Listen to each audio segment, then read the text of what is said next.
Okay. Hold the car key up right about here, over your Okay. shoulder. That way you have to- And then I'll explain why I hold it up. Okay, I'm going to turn it front and back. okay. To the left a little bit and down, right over your shoulder, there you go. That's right. Down below, yeah, I want the, yeah, right there.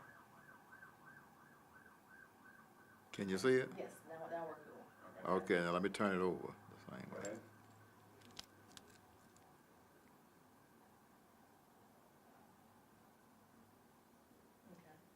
we have it. Okay. When I was in seminary, in 1965,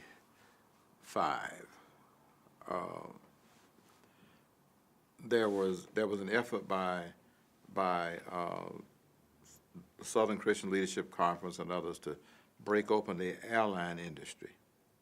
There was no role for black men, or women, but men especially.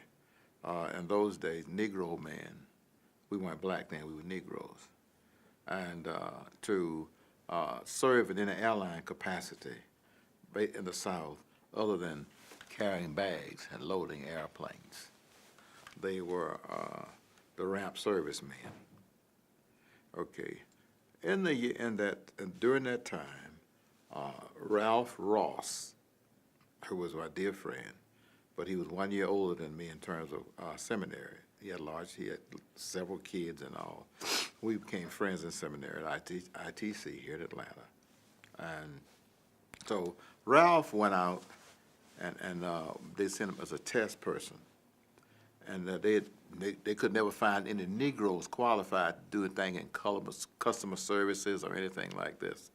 So finally they hired him.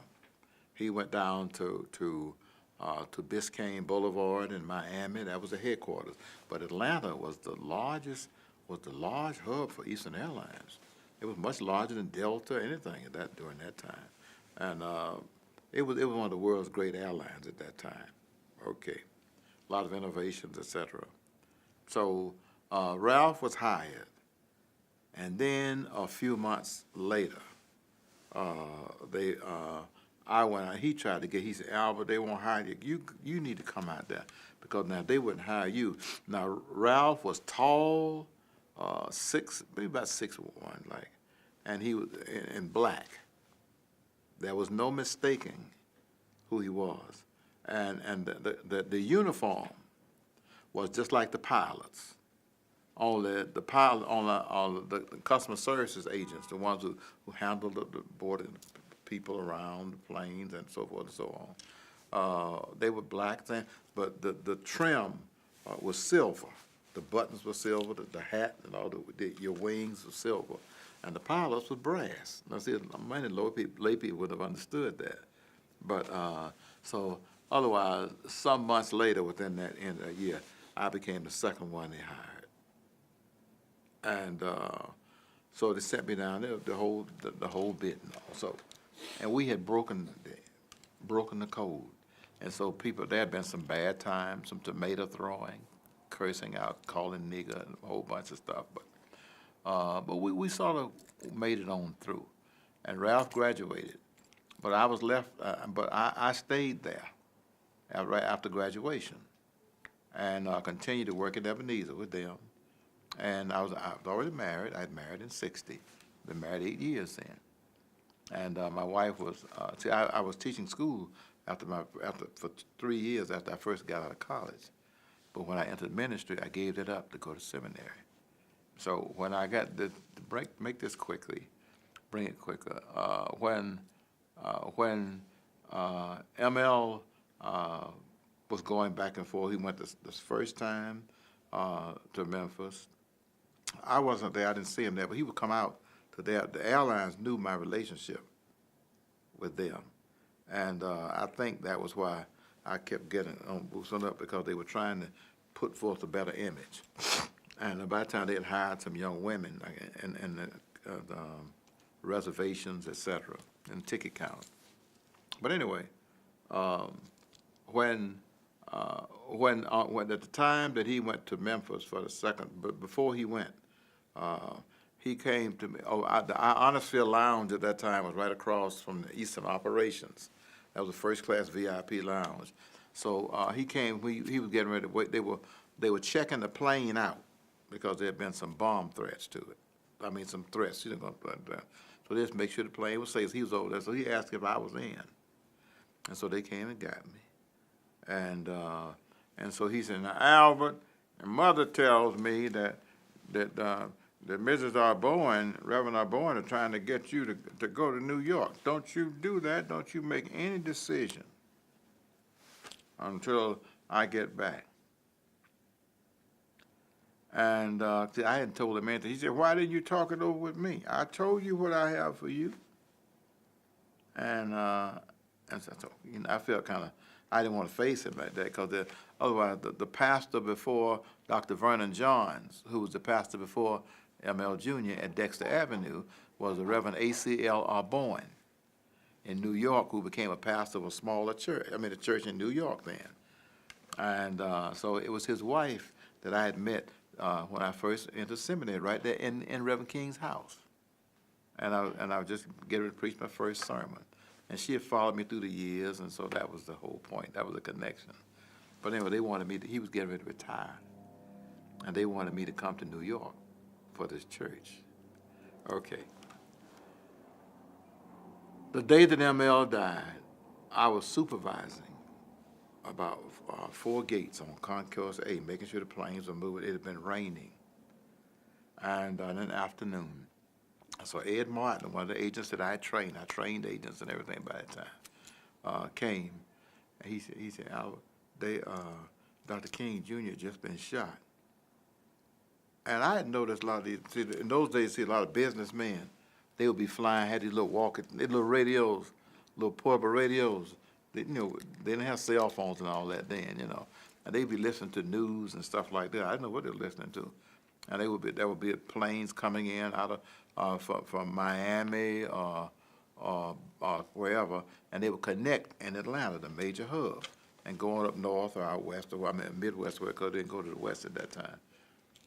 So he said, well, I said, let me know if anything happened, So I went outside, came into the gate, and stood on the outside where the plane comes the plane's aboard.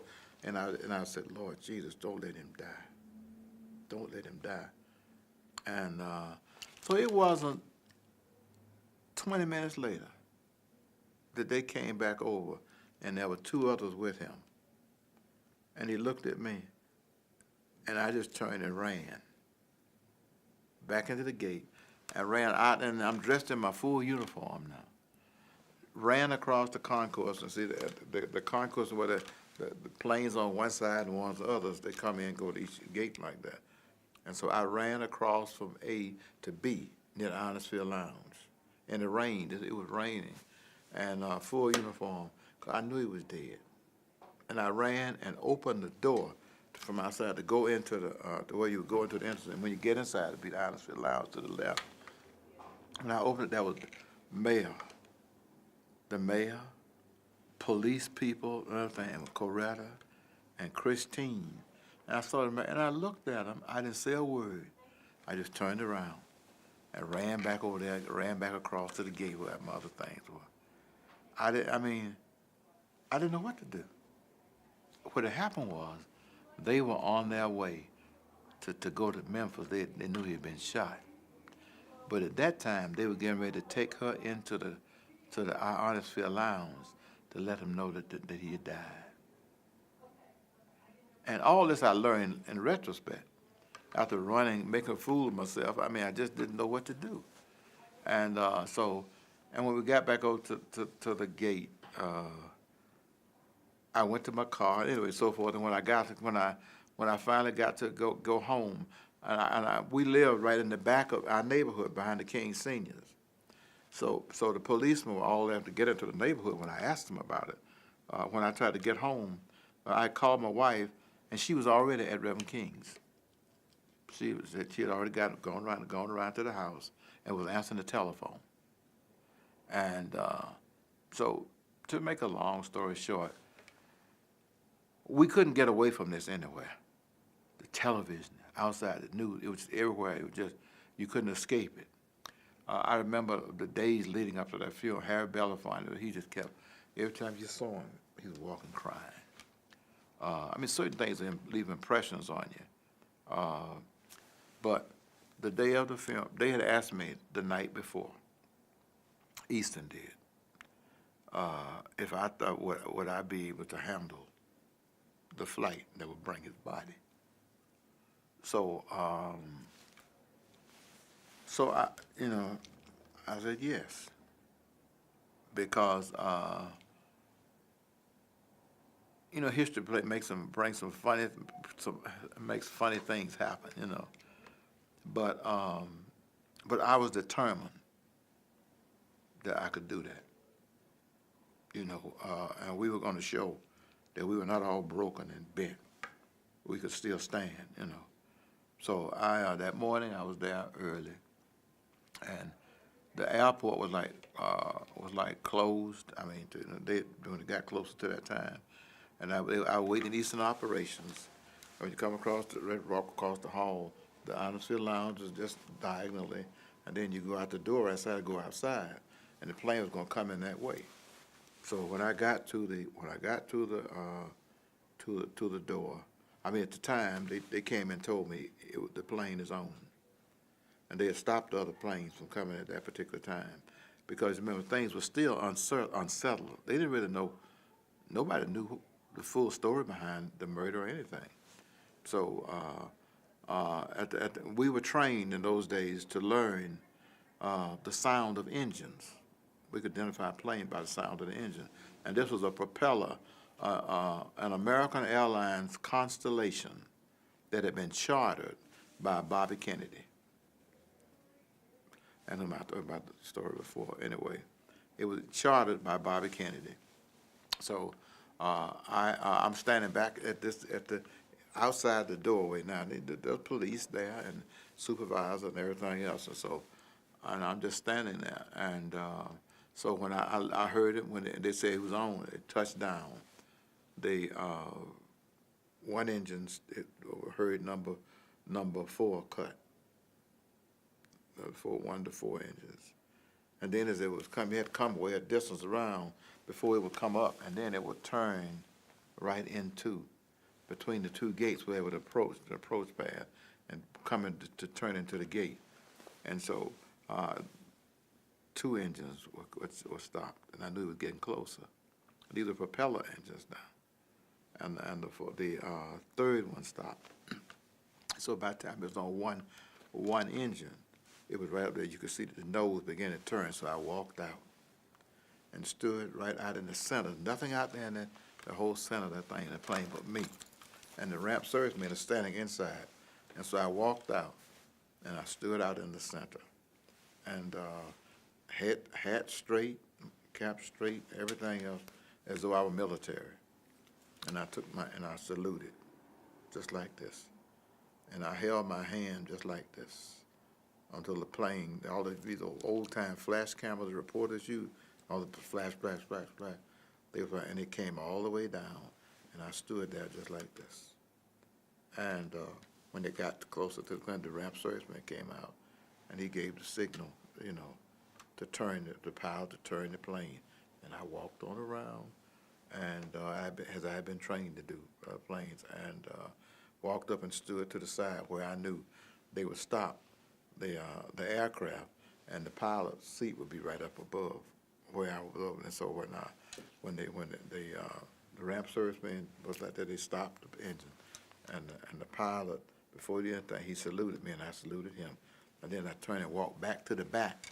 The body was up in the plane, and this was the airplane with these tails. It had three markings on the tail across, 3 tail pieces, and so then they brought the belt around, you know, to roll it up so that the body could be put on the belt and brought down.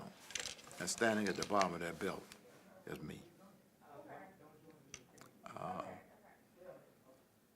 But it wasn't, I still even then never saying, look at me, this is not about me.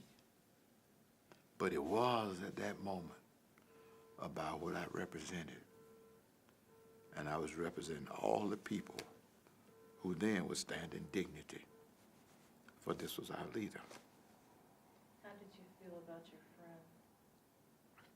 friend Martin that was coming as? I don't know, I tried to disassociate myself from the moment because I couldn't stand there and just be crying and breaking down. I had a duty to perform. But I have, even to this day, because there's no getting away from it.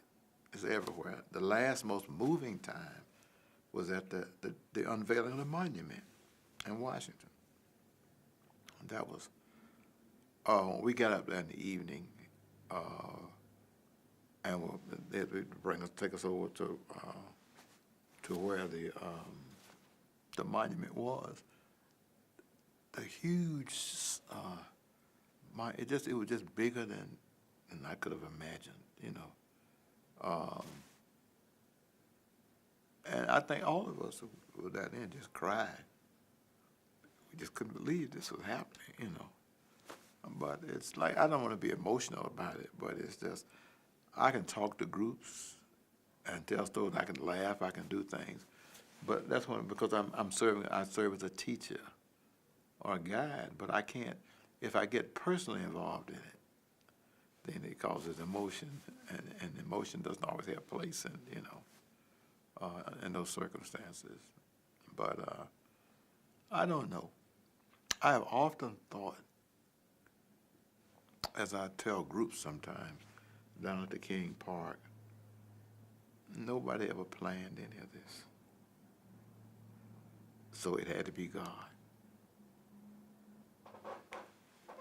We're going to have to cut there. I feel like I've got a lot of good material. Thank you so much for sharing. Well, sorry. No, there's nothing to be sorry about. Yeah. There's